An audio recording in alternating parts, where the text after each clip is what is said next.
I pulled open the front of my armor and saw a dart had pierced through and struck my chest. I yanked out the dart that hadn't fully penetrated. It felt like a sign telling me to cast off the shackles of those men and return to being a woman. I picked up the treasured sword. Looking at myself in the mirror, I noticed the character Zhen carved on the blade. In that moment, I fully awakened. If I wanted power to serve my country, I had to restore my female identity and become my true self. I took off the armor and shook my long hair free. Then I strode toward the battlefield with determination. A red spear came flying at me. I leaned back and kicked it aside. Then, with a reverse hook, I sent the red spear straight into an enemy's chest. Dismounting, I cut through the battlefield like a storm. The enemy began to fear my strength. They shouted that I was a shamaness and scattered in all directions. Just as the enemy was about to retreat, an eagle from the sky split into dozens of smaller hawks. They dove down and attacked our ranks. We quickly formed 5 shield formations and used our shields to fend off the birds. The enemy seized the moment and their catapults began hurling boulders at our lines. The rocks smashed the formations to pieces in an instant. I saw the other formations about to be destroyed and felt a surge of urgency. Looking back, I noticed a snowy mountain in the distance and an idea struck me. I blew a whistle. The war horses galloped in.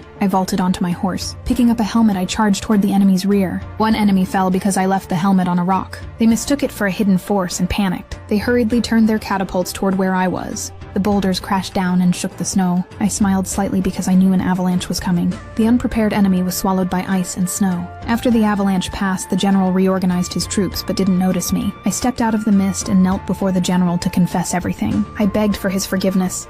Only then did everyone realize I had been disguised as a man. The general was furious and expelled me from the camp. I knelt in pain because I had brought shame on my family. At that moment, countless small hawks flew in and formed the shape of the shamaness. She stood before me. I raised my sword to attack, but the shamaness said her story was similar and she wanted to join forces. I refused because the tribe she followed were cowards. The shamaness said those cowards were planning to seize the palace. My dynasty would fall. She earnestly wanted me to go with her. I knew my duty, so I turned and left. A phoenix flew alongside me.